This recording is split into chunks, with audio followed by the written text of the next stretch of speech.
Every morning, they leave home at exactly the same time. They put on work clothes, adjust their ties, pick up a briefcase, board the train, stand shoulder to shoulder with thousands of other commuters heading toward offices, factories, and workplaces. To everyone watching, they appear perfectly ordinary, just another worker beginning another day. There is only one problem. They do not have a job. Some lost it weeks ago, some months ago, some years ago. Yet every morning, they continue the ritual. They leave home, travel through the city, spend the day elsewhere, then return in the evening as though nothing has changed. Dinner is eaten, conversations are held. Tomorrow's plans are discussed, and the secret remains hidden. Welcome to the strange route. Behind every carefully maintained appearance, every hidden failure, and every quiet act of deception lies a deeper story about shame, belonging, and humanity's fear of becoming invisible. Today, we uncover the strange route of fake commuters. To outsiders, the behavior seems irrational. Why wake up early if there is nowhere to go? Why endure crowded trains? Why spend hours wandering the city? Why not simply tell the truth? Yet for those living it, the ritual often feels necessary. Every morning follows the same script. The suit, the briefcase, the train station, the familiar route, the familiar schedule, the familiar illusion. Some spend entire days in public libraries. Others sit in parks, internet cafes, shopping centers, train stations, anywhere that allows them to pass the hours unnoticed. Then, as evening approaches, they merge once more into the flow of workers returning home.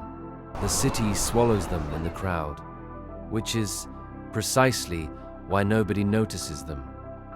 Most people think of employment as a way to earn money, but work provides something far less visible: structure, routine, purpose, recognition, a place in society. When someone asks, "What do you do?" they are rarely asking about income alone. They are asking who you are. Teacher, engineer, nurse, driver, manager, accountant. Work has become one of the primary ways modern societies organize human worth. For many people, employment is not simply something they do. It becomes part of how they understand themselves, which is why losing a job often feels larger than a financial setback. It can feel like the disappearance of a role, a place, a future. For many fake commuters, unemployment itself is not the greatest source of suffering. The greatest fear is exposure, the conversation that can no longer be avoided, the questions, the disappointment, the pity, the judgment. In many societies, employment carries enormous symbolic weight. A job suggests competence, responsibility, stability, adulthood. When it disappears, some people begin to fear that others will see them differently, not as someone experiencing misfortune, but as someone who has failed. The individual begins carrying two burdens: the practical burden of unemployment and the emotional burden of secrecy. Over time, the second often becomes heavier. There is something strangely haunting about fake commuters. Every morning, they move through the same stations as everyone else, stand in the same queues, wear the same clothes, follow the same schedules. Yet they occupy a strange space between employment and unemployment, present but absent, visible but unseen. To strangers, they appear fully integrated into society, busy, productive, successful. In reality, they are drifting further away from it, invisible among thousands of visible people, moving through the city like ghosts, not hiding from society, hiding within it. The ritual often comes at a tremendous cost. Savings slowly disappear. Anxiety grows. Isolation deepens. Relationships become built on concealment. Every day the truth remains hidden. Revealing it becomes more difficult. Tomorrow feels easier than today. Next week feels easier than tomorrow. Next month feels easier still. The lie begins as a temporary solution, a way to buy time, a way to avoid embarrassment, a way to preserve dignity.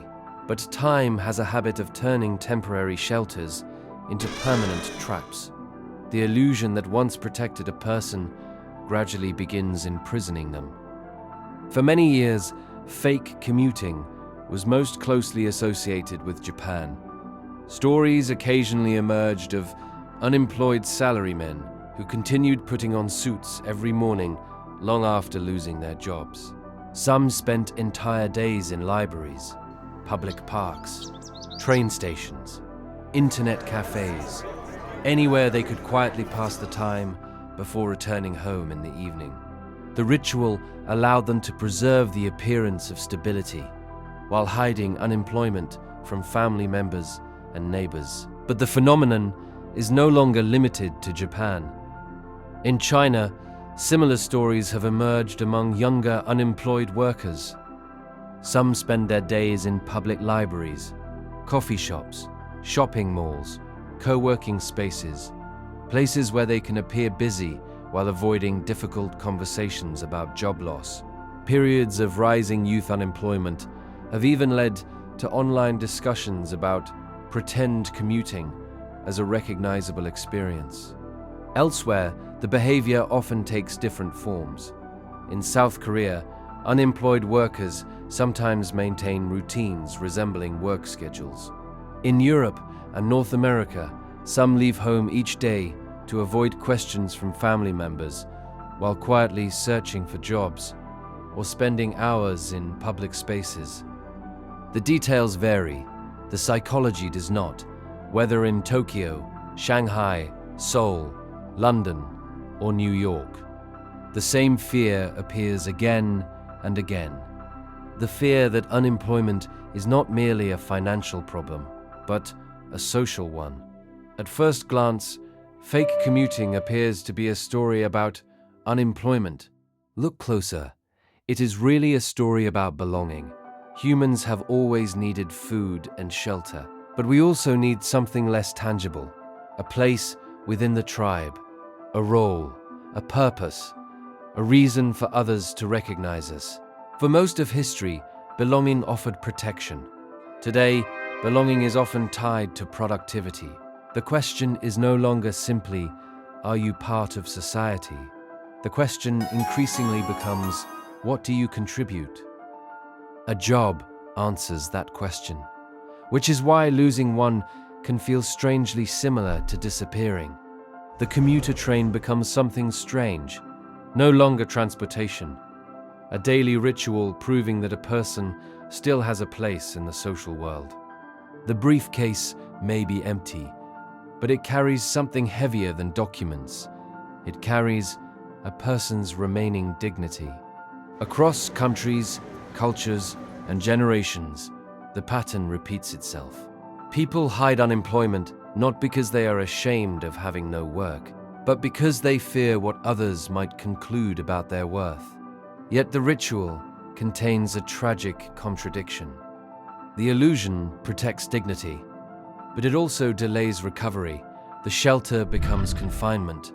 The disguise becomes a burden.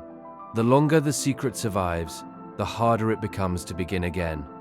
And that may be one of the strangest contradictions of modern life. Never before have humans placed so much value on productivity. Never before have so many tied their sense of worth to their occupation. The real strange root of fake commuting is not deception. It is the fear that without a role, we become invisible. That without productivity, we lose our place among other people. And when belonging becomes attached to employment, losing a job can begin to feel less like losing work and more like losing yourself. If this exploration into hidden unemployment, social rituals, and humanity's search for belonging made you reflect on the world around you, subscribe to The Strange Root and join us as we continue uncovering the hidden forces shaping human behavior. Until next time, take care and stay curious.